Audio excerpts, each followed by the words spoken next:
Hello विद्यार्थी મિત્રો કેમ છો બધા મજામાં છો ને સરસ હવે બધાને અગાઉ જે આના પહેલાના સેશનમાં આપણે યુનિટ 5 શ્રદ્ધા ઓનલાઈન એજ્યુકેશનમાં જે આપણે યુનિટ 5 પ્લેઇંગ વિથ ફાયર જે કરેલું એના ભાગરૂપે હવે જે આજનું સેશન છે તે આપણે સ્ટાર્ટ કરશું બધાને પહેલા આજે એક વખત કહી દઉં છું બધાએ હેન્ડ્સ ફ્રી નો ઉપયોગ કરવો હેન્ડ્સ ફ્રી ના ઉપયોગથી તમને શું થશે એકદમ અવાજ ચોખ્ખો આવશે અવાજમાં બહુ તમને પ્રોબ્લેમ નહીં થાય એક આ વસ્તુ ખાસ ધ્યાન રાખવાની છે તો હવે અગાઉ આપણે પ્લેઇંગ વિથ ફાયર માં જોઈ ગયા કે આખા ભારતમાં દિવાળી તહેવાર ઉજવાય છે બધાનો મનગમતો તહેવાર છે અને સાથે ચીનના લોકો એ કહે છે કે પાવડર અમે બનાવ્યો છે 1000 વર્ષ પહેલા જ્યારે આપણા સુક્રાંતિ નામના ગ્રંથની અંદર એવું લખેલું છે કે 2000 વર્ષ પહેલા એમાં બધા હથિયારોની જે છે વિશ્લેષણ કરવામાં આવ્યું છે કે આવા હથિયાર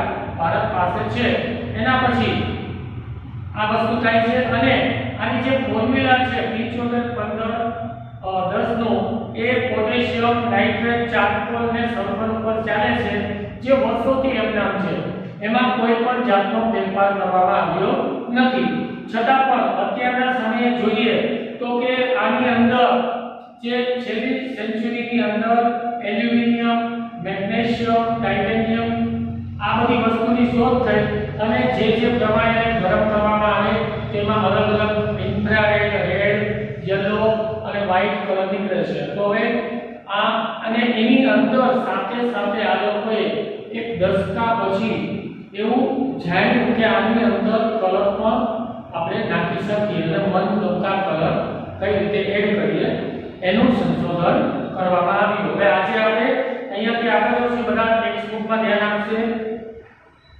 The principle behind any firework is that when heat is applied to fuel it burns using oxygen હવે બધાને ખબર છે કે જ્યારે આપણે કોઈ પણ ફટાકડાનો મૂળભૂત સિદ્ધાંત શું છે કે જ્યારે એને આપણે આગ લગાડીએ છીએ ત્યારે એ ઓક્સિજનનો ઉપયોગ કરે છે ઓક્સિજનની મદદથી આ કોઈ પણ વસ્તુ બળવા લાગે છે તો ખાસ એ ઓક્સિજનનો ઉપયોગ કરે છે however because the fuel is packed tightly to keep the heat in the burning take place all sudden બહુ સારી વસ્તુ કીધી છે સમજવા જેવી છે કે જ્યારે પણ આ ને સળગાવવામાં આવે છે ફટાકડાને ત્યારે એ એકદમ પહેલા તો ટાઈટ બાંધેલો હોય છે ફટાકડો એકદમ ફિટ આવે છે તમને બધાને ખબર જ હશે જેટલો ફટાકડો ફિટ હોય એટલો અવાજ મોટો આવશે તો એ જ્યારે એનો ઉપયોગ કરવામાં આવે છે જ્યારે એને સળગાવવામાં આવે છે ત્યારે એની પ્રક્રિયા અચાનક શરૂ થઈ જાય છે અને આવું ખાસ કરીને આપણે જો અસુતરી બોમ્બ આવે છે ને એમાં હોય તમે સળગાવીને બહુ જાજા દૂર જઈ પણ નહીં શકો એટલા માટે આપણે વ્હાઇટ કાપ નાખી છે ખબર છે બરાબર તો જેવો સળગાવે એટલે અચાનક જ આ ક્રિયાની શરૂઆત થઈ જાય છે તો આ બધું અચાનક બનવા માંડે છે આગળ જોશું આપણે it causes the characteristic loud noise અને આના કારણે આપણો મનગમતો અવાજ આવે છે એનું કારણ એક જ છે કે ફૂલ ટાઈટ બાંધવામાં આવે છે ફટાકડા સુધરી બોમ્બ તમે જો દબાશે નહીં ઓલા લવિંગિયા ને બીજા લક્ષ્મી છાપ ને બીજી ઘણી બધી છાપ આવે છે તો થોડા દબાશે જે દબાતા હશે ને એનો અવાજ એકદમ ટાઈટ મોટો અવાજ ના આવે પણ જેવો ટાઈટ ફટાકડો કોઈ બાંધેલો આવશે મેં તમને વાત કરી સુધરી બોમ્બ 555 ના મોટા બોમ્બ જે આવે છે તો એનો અવાજ બહુ આવે એનું કારણ કે એકદમ પીઠ બાંધેલા હોય છે જ્યારે પીઠ બાંધેલા હોય તો એ સમયે આનો અવાજ મોટા પ્રમાણમાં આવે છે આપણે જેટલો ગમતો હોય એનાથી પણ વધારે અવાજ આનો આવે છે The actual manufacturing process of firework is simple અને ખરેખર જોઈએ તો આ જે ફાયરવર્ક જે છે ફટાકડા બનાવવાની ક્રિયા છે એકદમ સરળ છે આપણે ઘરે પણ બનાવી શકીએ પણ આ બધી વસ્તુઓ છે તો કોઈ ઘરે બનાવવાનું નથી આનો ખાલી કહું છું કારો ભાઈ આપણે સાયન્ટિસ્ટ બની જાય કોઈ સાયન્ટિસ્ટ નથી બનવું અત્યારે તો આની પદ્ધતિ એકદમ સરળ છે શું જોઈએ એમાં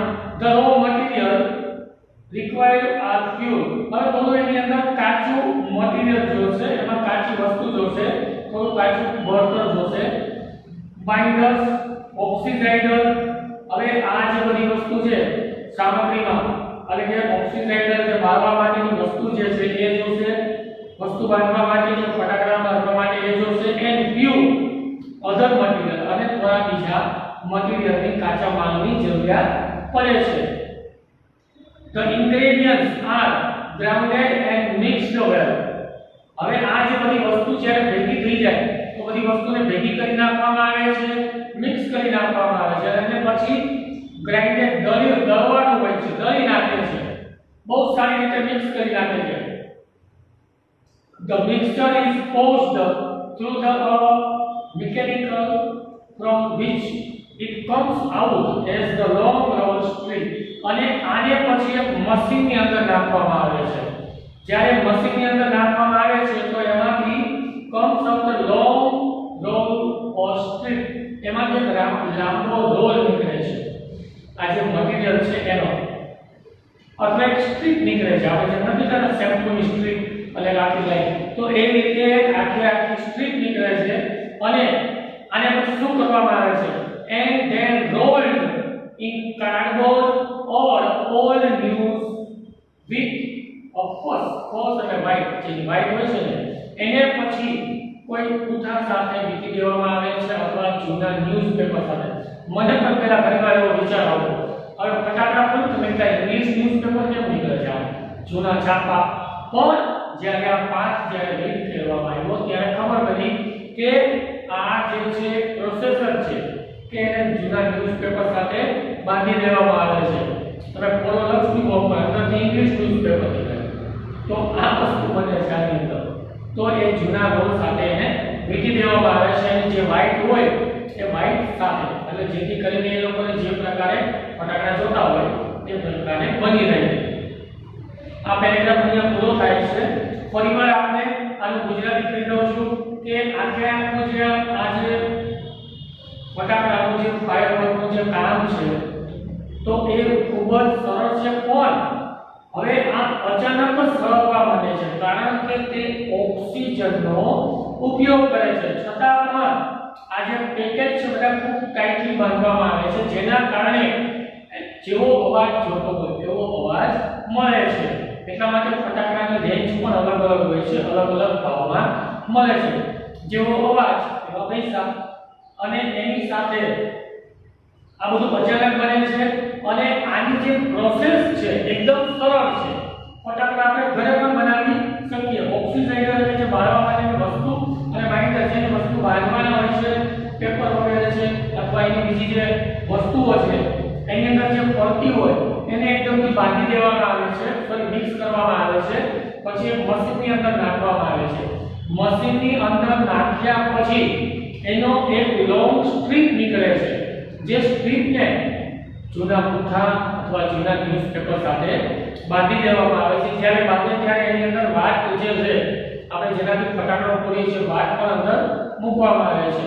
આ રીતે ફટાકડા જે છે ફાયરવર્કનું કામ છે તે બને છે. આગળ પેરેગ્રાફ જોઈશું આપણે. The greatest danger of firework is that it deals with fire.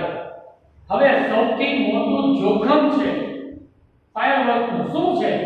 બહુ ખતરનાક વસ્તુ તો કે એ આગ સાથે રમત કરવી છે. પાછું નામ પણ એ છે આપણું પ્લેઇંગ વિથ ફાયર. કઈ રીતે એ કામ કરે છે? The industry is notorious for its accident. અને આની સાથે જે કામ કરવું ખૂબ જ ગંભીર છે. આની જે ઇન્ડસ્ટ્રી વગેરે છે એમાં ઘણા બધા એક્સિડન્ટ થાય છે.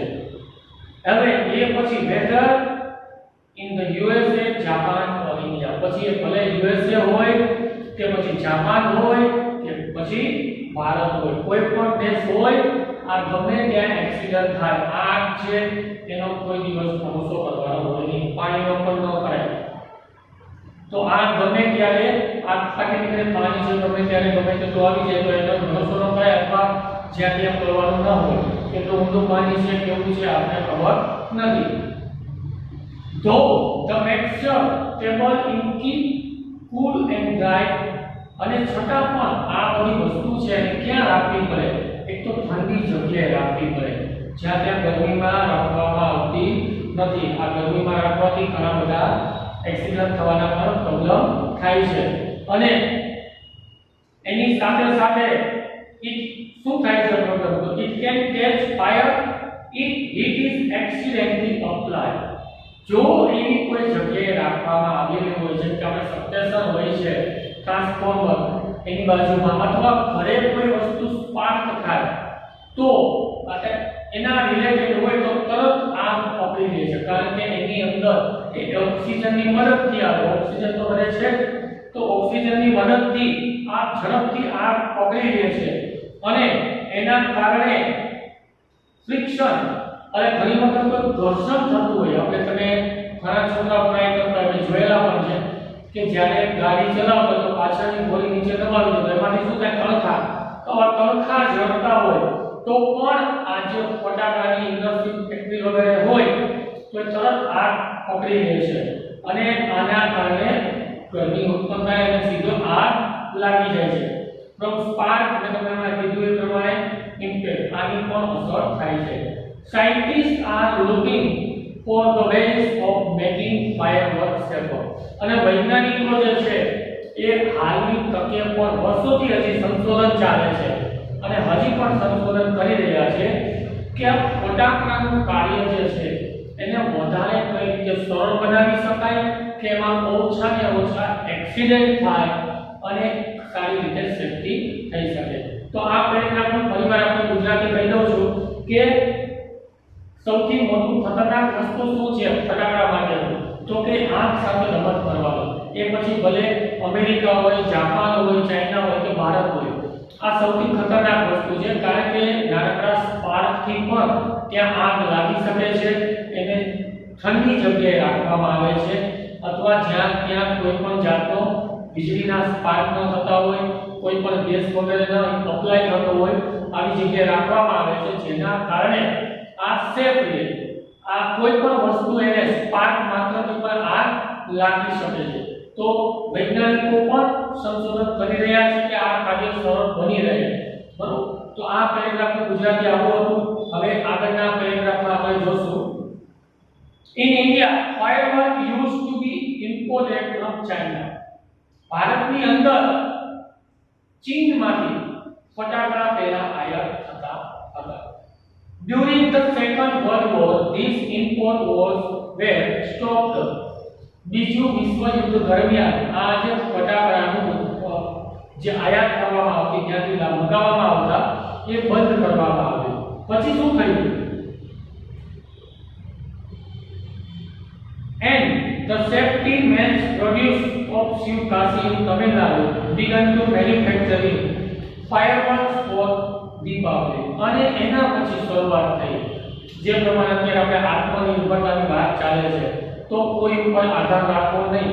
તો એવી જ રીતે એ સમયે તમિલનાડુમાં શિવકાશીમાં આની શરૂઆત થઈ ફટાકડાની, અને ત્યાં ફટાકડા બનાવવાની શરૂઆત થઈ ગઈ દિવાળી દરમિયાન.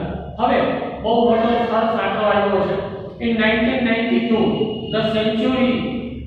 the country used about 60 crore worth of fireworks, and 60 to 70% of this came from Shivkasi. 1992 ની વાત છે. ભારત દેશે 60 કરોડના ફટાકડા ફોડ્યા એ સમયે. 60 કરોડ 1992 માં. એટલે અત્યારની તો બહુ વધારે રકમ થઈ જાય, કારણ કે સમય પગાર પણ શિક્ષકોના ઓછા હતા, માત્ર 1500, 2000, 1200 આવો પગાર હતો. અને એ જગ્યા 30,000 રૂપિયા, 32,000 રૂપિયા છે. તો એ તમે જોઈ લો. તો ગવર્નમેન્ટ શિક્ષકની વાત કરું છું, તો એ સમયે આટલા પગાર હતા શિક્ષકોના 1200, 1500, કારણ કે એ સમયે જનરલી પ્રાઇવેટ સ્કૂલો બહુ ઓછા પ્રમાણમાં હતી. તો એ સમયમાં 1200, 1500 પગાર હતો. તો એ સમયે 60 કરોડ રૂપિયાના ફટાકડા ફોડ્યા. તો અત્યારની કિંમત તમે જોઈ શકો કે શિક્ષકોના પગાર 30 થી 32,000 રૂપિયા છે. તો એના પ્રમાણે 60 થી 70% જે છે ફટાકડા શિવકાશીમાં બનેલા હતા. આ જે બીજા વિશ્વયુદ્ધ પછી જ્યારે આખા પેરેગ્રાફ હતો ગુજરાતી બીજા વિશ્વયુદ્ધ પછી ભારતે જ્યારે ચાઇનાથી ફટાકડા મંગાવવાનું બંધ કર્યું અને શિવકાશીમાં તમિલનાડુમાં ફટાકડા બનાવવાની શરૂઆત કરી 1912ની સાલમાં ભારતમાં 60 કરોડ રૂપિયાના ફટાકડા ફૂટી ગયા. તો આપણે અત્યારે તો ખાલી રાજકોટમાં 100 કરોડના ફટાકડા ઉત્પાદન છે, 100 થી ઉપર 100 200 કરોડના. તો દર વર્ષે આગળ આવતા હોય છે છાપામાં, એના આધારે બોલું છું, મારું કોઈ ગણિત નથી એમાં. તો 60 થી 70% માત્ર તમિલનાડુમાંથી આવ્યા, તો એ ખૂબ સારી વાત કહેવાય. અને હજી પણ ત્યાં એટલા જ ફટાકડા બને છે. તો હવે આજના સેશનમાં આપણે અહીંયા આજનો સેશન પૂરો કરશું. ચેનલને સબસ્ક્રાઇબ કરવાની છે, વિડિયો લાઈક કરવાનો છે, સાથે જે કાંઈ તમને વર્ક મોકલવામાં આવે તે સારી રીતે વર્ક કરવાનો છે. ઘરે છો, સ્કૂલે નથી આવતા, એટલે એનો મતલબ એવો નથી કે ચાલો ફટાફટ વર્ક થઈ ગયું. એકવાર બે વાર જો, કારણ કે તમારા માટે 10મું ધોરણ મહત્વનું વર્ષ છે. આના પછી જ તમે નક્કી કરી શકશો તમારે સાયન્સમાં જવું, કોમર્સમાં જવું, અને જે તે ટકાવારીના આધારે તમે આગળ આ લોકો જે તે નોકરી મળે અથવા તો કોઈ પણ ફિલ્ડમાં તમારે જવું છે તો એ જોશે. ફરજિયાત 10માના માર્ક્સ પણ હવે કેવા પડે છે, 10માના 12માના, અને તમે જે કંઈ કોલેજ કરો છો, બીકોમ કે એમકોમ, જે કંઈ એક્સવાય બીએડ, તો બધી વસ્તુ એ લોકો ધોરણ 10 થી ચેક કરે છે. 9 ધોરણ સુધી તમે જે કર્યું છે તે પણ 10માંથી ફરજિયાત બોર્ડ છે, એટલા માટે આ જોવાનું થાય છે. એસપીનો ખાસ ઉપયોગ કરજો, વિડિયોને 2 વાર 3 વાર સાંભળજો, છતાં ન સમજાય તો પર્સનલમાં મને મેસેજ કરજો. Thank you.